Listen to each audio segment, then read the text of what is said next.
اعوذ باللہ من الشیطان الرجیم بسم اللہ الرحمن الرحیم۔ بیت المقدس،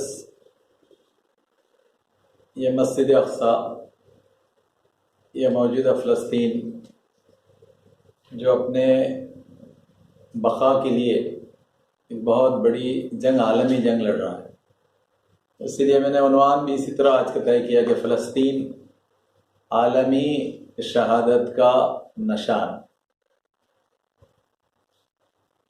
اس کو کل کے اپنے کالم میں تھامس فریڈمن، جو نیو یارک ٹائمز کا کالم رائٹر ہے، اس نے اس طرح لکھا کہ اسرائیل انڈر 360 ڈگری وار، اس نے اس طرح اس کو ڈسکرائب کیا۔ تو آئیے پہلے ہم وہ دو حدیثیں کہ جس میں رحمت عالمین محمد مصطفیٰ صلی اللہ علیہ وسلم نے مسجد اقصی یا بیت المقدس کے سلسلے میں، اس کی عظمت کے سلسلے میں، اس سے لڑنے والوں کے سلسلے میں جو اللہ کی بشارتیں ہیں وہ بتائی ہیں، وہ اس کا جائزہ پہلے لیں، پھر کچھ حالات حاضرہ دیکھیں۔ مسند احمد کی حدیث ہے جو مشکات میں بھی ہے کہ لا تزال طائفۃ من امتی ظاہرین علی الحق الى قیام الساعة لا يضرهم من خذلهم فقیل این هم یا رسول اللہ قال هم فی بیت المقدس واکناف بیت المقدس۔ اس حدیث کا ترجمانی یہ ہوتی ہے کہ رسول اللہ محمد مصطفیٰ صلی اللہ علیہ وسلم نے یہ ارشاد فرمایا کہ کبھی زوال کا، کمزوری کا، شکست کا شکار نہیں ہوگا۔ کون؟ ایک طائفہ، ایک گروہ میری امت میں سے۔ اور پھر آپ نے فرمایا کہ ظاہرین علی الحق، وہ حق پر قائم رہے گا اور اس سے حق کا ظہور ہوگا۔ کہاں تک؟ الی قیام الساعہ، یہاں تک کہ قیامت قائم نہ ہو جائے۔ تو ہمارا یہ گروہ، اللہ کے رسول فرماتے ہیں کہ حق پر قائم رہے گا۔ پھر رسول اللہ نے فرمایا کہ لا یضرهم من خذلهم، کہ انہیں نقصان نہیں پہنچائے گا، نہیں پہنچا سکے گا جو ان کو تباہ کرنے کی کوشش کرے گا۔ تو صحابہ نے پھر پوچھا فقیل این هم یا رسول اللہ، کہ اے رسول اللہ صلی اللہ علیہ وسلم وہ کون لوگ ہیں کہ جن کے لیے اتنی بڑی بشارت دی جا رہی ہے؟ تب آپ نے فرمایا قال هم فی بیت المقدس، وہ لوگ جو بیت المقدس میں رہتے ہیں، وہ اکناف بیت المقدس، اور بیت المقدس کے اکناف، اطراف میں، سراؤنڈنگ میں رہتے ہیں۔ تو یہاں جو باتیں معلوم ہو رہی ہے وہ یہ کہ اللہ تعالیٰ ارشاد فرما رہا ہے، اللہ کے رسول ارشاد فرما رہے ہیں، ظاہر ہے اللہ تعالیٰ کی طرف سے، کہ ایک گروہ ایسا رہے گا قیامت تک کہ جو بیت المقدس کے لیے لڑتا رہے گا، جدوجہد کرتا رہے گا، جہاد کرتا رہے گا، مزاحمت کرتا رہے گا، اور وہ حق پر رہے گا، اور قیامت تک یہ جنگ رہے گی۔ اس سے یہ بھی ہم کو کلیئر رہنا چاہیے کہ بعض وقت یہ حدیث سننے کے بعد ایسا احساس ہوتا ہے کہ پھر 75 سال سے جو تباہی ہو رہی ہے تو پھر فوری کیوں نہیں ایسا ہو گیا، کوئی حق پر آ جائیں، وہی غالب ہو جائیں اور ان کو کوئی نقصان نہ پہنچا سکے۔ تو اصل میں بات ایک پورے پروسیس کی ہے، ہم نے اس سے پہلے بھی غور کیا تھا کہ اللہ تعالیٰ ایمان والوں کو بھی موقع دیتا ہے کہ وہ اپنا کیا کیا پیش کرتے ہیں، جان، مال، وقت، صلاحیت میں سے۔ اللہ تعالیٰ کافروں، مشرکوں کو بھی موقع دیتا ہے کہ وہ بھی غور کرے ذرا اپنے رویے پر کہ آنا اللہ کے پاس ہے، کیا کر کے آ رہے ہیں، کیا لے کر آ رہے ہیں۔ پھر بعد میں ہم معذرت نہ کرے کہ نہیں ہم کو تو پتہ نہیں تھا، ہم کو معلوم نہیں تھا، ہم کو کچھ موقع ملنا چاہیے تھا۔ تو یہ عذر وہ نہ کر سکے، معذرت نہ کر سکے، وہ ایکسکیوزز وہ وہاں نہ دے سکے، اس لیے اللہ تعالیٰ ان کو بھرپور موقع دیتا ہے۔ اور ظاہر ہے زندگی تو ایک کی 60 سے 80 کی ہوتی ہے نا، جو کام کی 60 کی، تو 75 سال سے سمجھے موقع بھی ان کو بھی مل رہا ہے۔ پھر اس کے بعد ایک چیز یہ بھی ہے کہ اب جو مسلم امت ہے کہ جو ان باغیوں کے مقابلے میں ان باغیوں کے مقابلے میں 100 گنا سے زیادہ ہے، بلکہ 120 گنا سے زیادہ ہے، وہ ہے 1.5 کروڑ جو بغاوت کر رہے ہیں اللہ سے، اس کے رسول سے، اور اللہ کے دوسرے گھر کو تباہ کرنے کی کوشش کر رہے ہیں۔ توڑنے کا پلان پورا ہے ان کا کہ بس کو تو توڑنا ہی ہے ان کو، اور ہیکل سلیمانی بنانا ہے۔ تو یہ مسلم امت کیا کر رہی ہے؟ اچھا، امت میں حکمراں کیا کر رہے ہیں؟ 57 مسلم ملکوں کے حکمرانوں کی ذمہ داری ہے نا، پھر ان کے عوام کی ذمہ داری ہے، پھر جو جتنا قریب ہے اکناف میں، سراؤنڈنگ میں، ان کی اتنی ذمہ داری ہے نا، جیسے لبنان، مصر، جارڈن، سیریا، ترکی اور یمن اور ایران، ان کی زیادہ ذمہ داری بنتی ہے نا کہ وہ کیا کر رہے ہیں، ان کو تو زیادہ کھل کے آنا چاہیے نا۔ تو اللہ تعالیٰ ان کو بھی آزما رہا ہے اور پھر عوام کو بھی آزما رہا ہے، اور پھر اس کے بعد اس کے اللہ کے اپنے فیصلے پھر اترتے ہیں اور اتریں گے۔ تو یہ ہے وہ پورا معاملہ۔ پھر اللہ تعالیٰ نے یہ، اللہ کے رسول نے یہ ارشاد فرمایا کہ وہ حق پر قائم رہیں گے، ان کو نقصان نہیں پہنچائے گا جو ان کو تباہ کرنے کی کوشش کرے گا۔ تباہی دنیاوی اعتبار سے ہو سکتی ہے کہ گھر اجڑے اور جناب شہید ہوں، بچے شہید ہوں، خواتین شہید ہوں، اسے بھی آپ خزل کہہ سکتے ہیں، نقصان کہہ سکتے ہیں، لیکن یہ بہت عارضی نقصان ہے، اور یہ نقصان کا وعدہ اللہ تعالیٰ قرآن میں کر چکا، سورہ بقرہ 155، کہ ہم تو تم کو آزمائیں گے ہی نا۔ وَلَنَبْلُوَنَّكُمْ بِشَيْءٍ، خوف، جو، نقص من الاموال والانفس والثمرات، کہ خوف سے، بھوک سے، جان کے، مال کے، آمدنیوں کے نقصان سے تو ہم آزماتے ہی رہیں گے نا۔ تو وعدہ اللہ تعالیٰ کا ہے، تو خزل یہ نہیں کہ اس کا نقصان ہو رہا ہے، خزل یہ ہے کہ یہ نقصان ہو اور کچھ بھی نہ ملے، لیکن کامیابی ہے کہ یہ نقصان ہو اور اس کے بدلے میں جنت ملے، اور بہترین اس کے لیے قیام کا جو ہمیشہ کی زندگی، جو 60-80 کی نہیں ہے بلکہ ہمیشہ کی ہے۔ تو اب بات وہ ہے۔ پھر اس حدیث کے ساتھ ایک اور حدیث پر ہم نے غور کیا، ذرا اس پر بھی غور کیجئے، جو ایسے حالات میں اور تھوڑا سا لوگوں کو شک و شبے میں ڈال دیتی ہے، ذرا اس پر بھی غور کیجئے۔ یہ بخاری کی ہے، مشکات میں بھی ہے۔ اس میں رسول کریم محمد مصطفیٰ صلی اللہ علیہ وسلم نے یہ بات ارشاد فرمائی کہ لا تقوم الساعہ۔ دیکھیے، پہلی مسند احمد والی حدیث میں بھی ساعہ، قیامت کا ذکر ہے، کہ بات قیامت تک کی جدوجہد کی ہے، قیامت تک کی کوششوں کی ہے، قیامت تک کے اسٹرگل، جہاد اور سنگرش کی ہے، تو بات قیامت تک کی، کیونکہ وہ اس کے بعد پھر قیامت ہی ہے، لیکن بات اسی عالمی مرکز کی ہے جو قید میں ہے۔ یہ دوسرا عالمی مرکز بیت المقدس، بات اسی کی ہے، قیامت اسی سے وابستہ ہے۔ یہ سمجھ لیجئے کہ قیامت کا، یہ عالمی جہاد کا، عالمی شہادت کا نشان یہی ہے، بیت المقدس۔ تو یہاں بھی یہی فرمایا رسول اللہ نے بخاری کی حدیث میں کہ لا تقوم الساعہ، کہ ساعت، قیامت قائم نہیں ہوگی، حتی تقاتل الیہود، یہاں تک کہ تم یہود کو قتل نہ کرو۔ صاف ہے بات اللہ تعالیٰ کی طرف سے، یہ تو ہو کر ہی رہے گا، چاہے امریکہ کتنا ہی کھڑا رہے اس کے پیچھے، برٹن کتنا ہی کھڑا رہے، اور آئی ایم ایف اور ورلڈ بینک کی غلامی میں 125 ممالک خاموش بیٹھ جائیں، اگر کھڑے نہ تو خاموش بیٹھ، تب بھی یہ تو طے ہے اللہ تعالیٰ کی طرف سے کہ حتی تقاتل الیہود، تم یہود کو قتل کر کے رہو گے، اس سے پہلے تو قیامت قائم ہی نہیں ہوگی۔ اور یہ قرب قیامت کی بات ہے، یعنی ہم کو پھر سے اسی اینڈ پوائنٹ اور ڈیڈ پوائنٹ پر جانا ہے کہ ہاں یہ وہ آخری جنگ ہے، بالکل آخری جنگ، وہ آخری موقع ہے قیامت سے پہلے کا، کہ جس میں یہود پورے کی طرح پورے ختم کیے جائیں گے۔ پھر رسول اللہ نے فرمایا کہ اس وقت کیفیت یہ ہوگی ان کے کمزوری کی اور ان کے بھاگتے ہوئے اسکیپ کی راہ نہ پانے کی، اور کوئی ان کے لیے شیلٹر، شیلڈ نہ ہونے کی کیفیت یہ ہوگی کہ رسول اللہ فرماتے ہیں فَيَقُولُ الشَّجَرُ وَالْحَجَرُ، پھر اس وقت تو یہ ہوگا کہ کیا درخت، کیا جھاڑیاں، اور کیا پتھر اور کیا چٹانیں، سب چیخ کر کہیں گے کہ یا مسلم، اے مسلمان، یا عبداللہ، اے اللہ کے بندے، ھذا یہودی خلفی، یہ میرے پیچھے یہودی چھپا ہوا ہے۔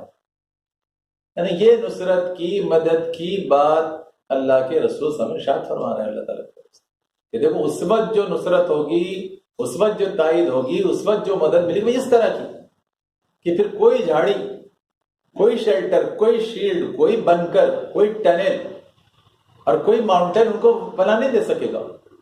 اور وہ سارے شیلڈز، ڈھالیں، وہ چیخ چیخ کر کہیں گے کہ یا مسلم یا عبداللہ، کہ اے اللہ کے بندے اور اے فرمانبردار اے مسلم، ہاذا خلفی یہودی، میرے پیچھے یہود ہے، کہ یہودی یہاں چھپا ہوا ہے. تو آپ دیکھیے عمارتیں، بنکرس، بلڈنگز یہ ہو سکتے ہیں کیونکہ اس زمانے کے لحاظ سے ایک تصور دیا اللہ کے رسول نے کہ آدمی چھپتا کہاں تھا؟ جھاڑیوں کے پیچھے. آدمی چھپتا کہاں تھا؟ بٹ پتھر اور چٹانوں کے پیچھے سے. آج وہ جہاں بھی چھپے گا اس کے مقابلے میں وہ چھپنے کی جگہ چیخ چیخ کر کہے گی اور واضح بتا دے گی کہ کہاں ہے یہودی. تو صاف فرمایا رسول اللہ نے کہ ہاذا یہودی خلفی، کہ یہ یہودی میرے پیچھے ہے، تعال، تو آ، فاقتلہ، اور اسے قتل کر. یہ ہے بشر کہ تو نے اسے اب قتل کرنا ہے اور تو اسے قتل کر کے رہے گا. اور وہ مستدامت کی حضرت تم تو قتل کرو گے ان کو جب تک تو قیامت قائم ہی نہیں ہوگی. تو یہ وہ دو بشارتیں ہیں بدعظیم الشان. اس طرح کی حدیث کئی ہے لیکن اس میں وہ پورا مضمون آ گیا ہے کہ اللہ کے رسول محمد مصطفیٰ صلی اللہ علیہ وسلم نے یہ جو شہادت کا عالمی نشان ہے جد و جہد کا، بیت المقدس ہے، وہ 75 سالوں سے قید ہے. 1947 میں وہ داخل ہوئے باضابطہ اس کے ساتھ پورے سپورٹ کے ساتھ UN کے، اور 48 میں انہوں نے اعلان کیا کہ ہاں آج سے اب یہ ہمارے کنٹرول میں رہے گا اور ہم طے کریں گے یہاں کی قسمت. اور وہاں سے پھر انہوں نے جو فلسطین لکھا تھا، فلسطین لکھا تھا، پھر وہاں سے انہوں نے اسرائیل لکھنا شروع کیا 1948 سے. یہ 75 سال پہلے کی بات ہے.